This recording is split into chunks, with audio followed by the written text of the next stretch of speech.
Hello guys, so today we're going to talk about why the Gulfmaster is the best G-Shock watch that you can get out of all the offerings. Out of all the G-Shock watches that you have, the Mudmaster, the Gravity Master, the Frogman, Mr. G, the Gulfman and all that stuff, why this watch, the blue one, is the best. Right, so before I talk about it, let me explain a little bit about this watch. So this is an update to the G-Shock Gulfman, meant for the sea, not necessarily diving, but for the sea. So this is the Gulfmaster. When you have a name like the Gulfmaster, it must mean something, right?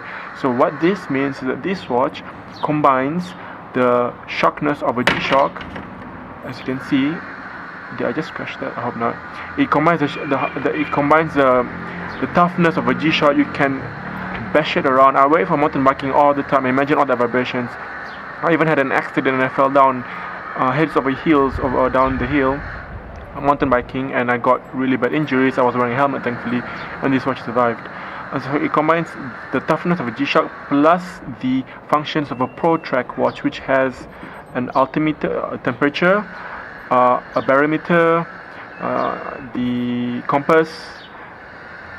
You can see that the second sand moving, showing which way is north, and also the altimeter. Right now we are 406 meters. I'm right now doing this video in Khartoum, Sudan, so we are quite high above. If you take this, I took an altimeter reading in Egypt, where the Nile River goes down, and we were negative 90 meters. It makes sense because the water comes from middle of Africa all the way to Egypt, right? So anyways, this watch has altimeter, barometer and compass. It's pretty accurate. I've also adjusted it. For example, in Khartoum, I know that the height, I googled it, it's different, so I can manually change it using the smart crown here, which also comes out really quickly, really easily. Same thing with the temperature and the barometer. You see, when you're in the desert, the pressure is much more lower than normal. So for Malaysia coming here, the barometer was just wonky, so I had to change that, and I fixed it. Let me show you how. So you just pull that, and then you can change the reading to whatever it is that the reading is. That's how you lock the crown. So it's got altimeter, barometer, compass and thermometer. And then over here you have the time. You have the tide graph. So right now it's low tide. This is how does the watch know if it's a low tide or high tide? Well, when you set the time, it will ask you which time zone you are at right now. So right now we are in Khartoum in Sudan, so the time is around same as Jeddah.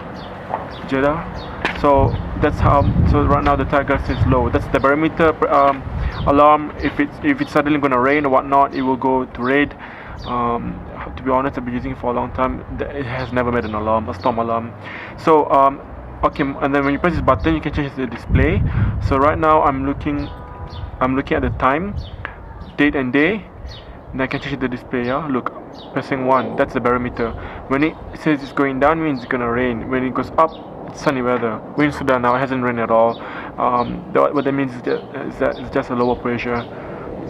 This is the current time right now, 3:01. This is the world time, 8:01, time in Malaysia. This is the moon age. Whenever it's 12 to 14 days, that's a full moon. Really, really useful. And if you press this button down here, you have the world time, and as you can see, it's now showing Hong Kong time, which is basically Malaysian time. And the cool part is, if I pull this out, I can choose which city. So Tokyo, and look at the hands, it's moving. Adelaide, Sydney, it's all moving. It's pretty cool. Let me put it back to Hong Kong. Sorry, Hong Kong, where's Hong Kong? Hong Kong, there we go. Okay, there you go. Let me put it back in. So this is the world time, and then you have the tide graph. So this is the current date, and how it works is at 6 a.m. the tide is low. If I push this, that's the moon. Sorry, tide. If I push this, 7, 8, 9, 10, 11, 12. Let's say I want to know at 12 what's the tide. So it will show that it's almost high. That's a tide graph, useful if you're going diving. For us, or even when you're going in the boat, actually, for me when I go diving, I want to know if it's high tide or low tide. It's really cool. So I can judge when I'm going to the water, how it is. Stopwatch all the way until 99 hours. Timer from 1 hour counting down. Alarm, 5 alarms plus a snooze. I think there's a snooze function here. Signal on, and I think there's a snooze function here. And you have RC, which is receiving, radio control. So with this watch, if you are in Japan, China, Europe or America, you will receive radio signals and it will correct the time, so that you will always have correct time. But you need to be in touch with the radio signals, and unfortunately they don't have this in Malaysia or in Africa. God damn you, G-Shock. But yeah, I wish there was we had this all around the world. Then we will always be on time.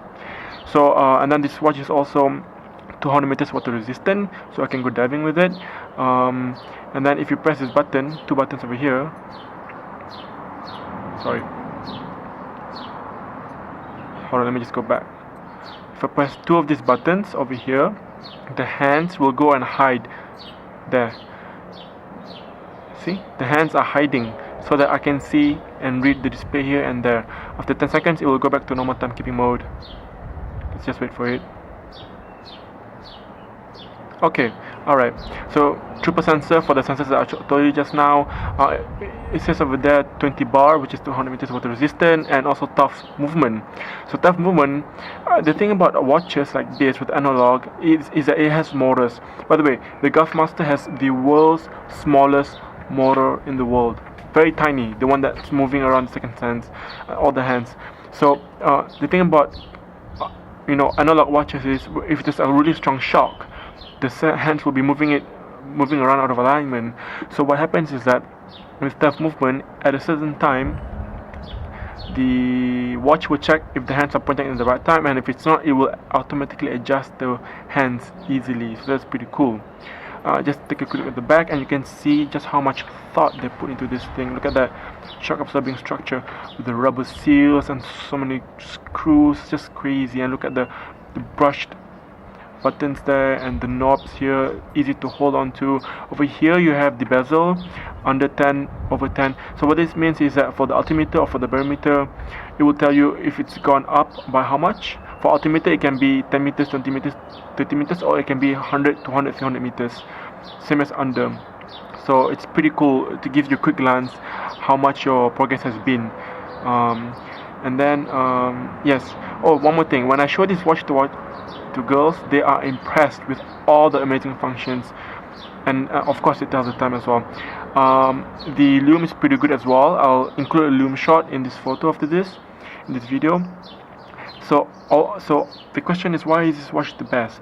Well, it's got all these functions for the price of around $300 US. I got this for $300 US online. Well, if you had to buy it on the shops, it's around $500 US. And this is beautiful because it's blue and it looks distinctive, and you have a metal what do you call this, bezel.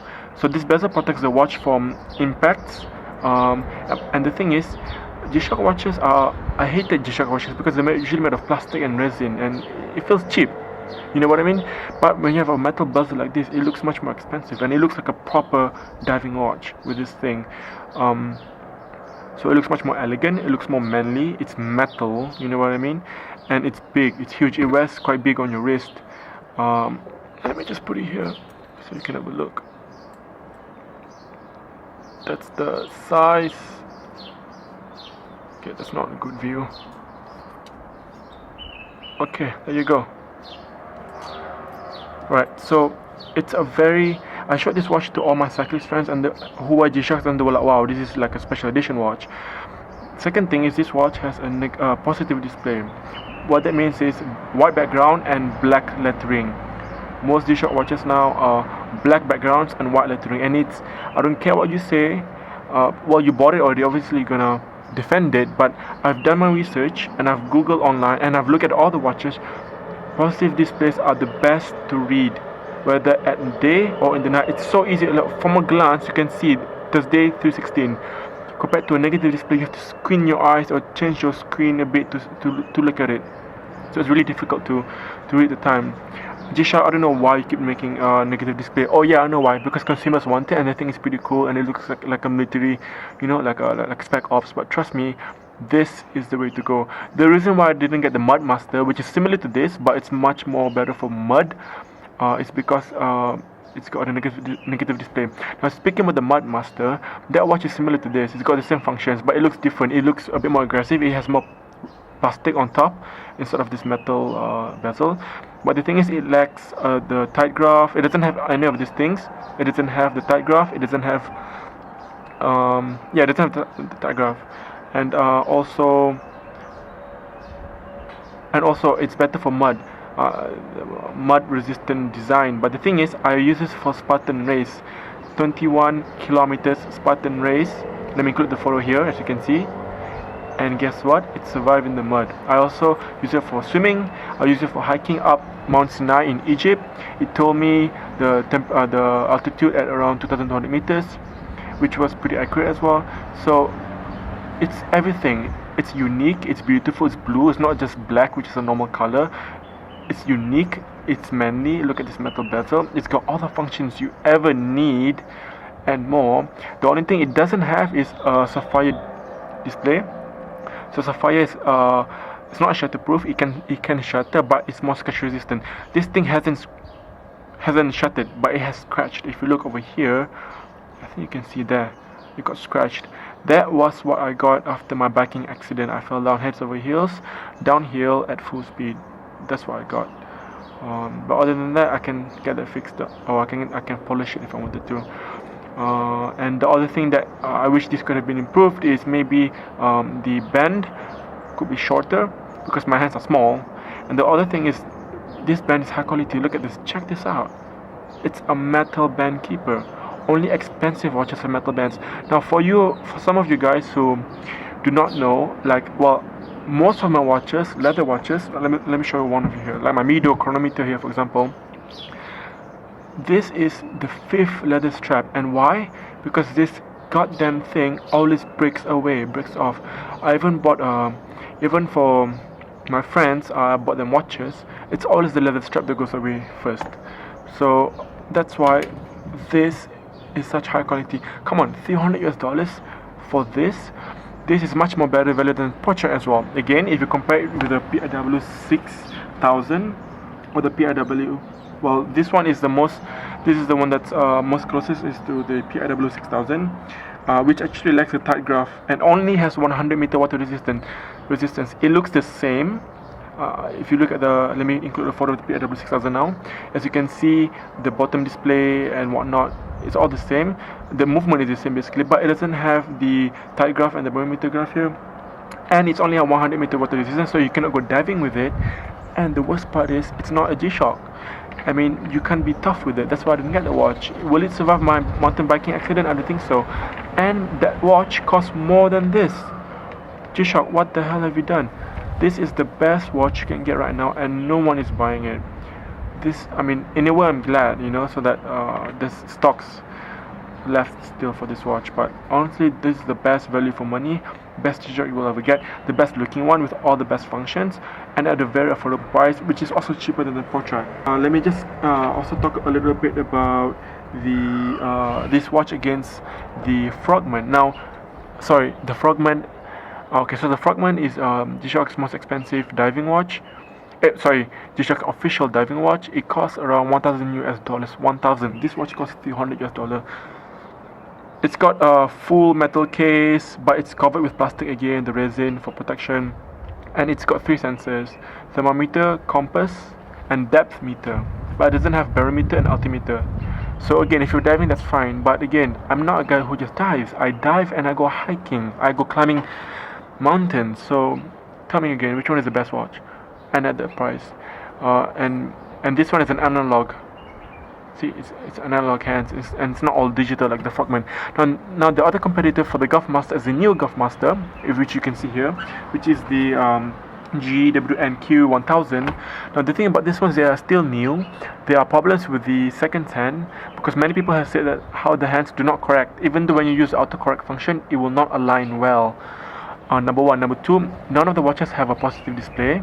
Number 3, it costs about $850 to $1,000 US, quite pricey, and you don't have much.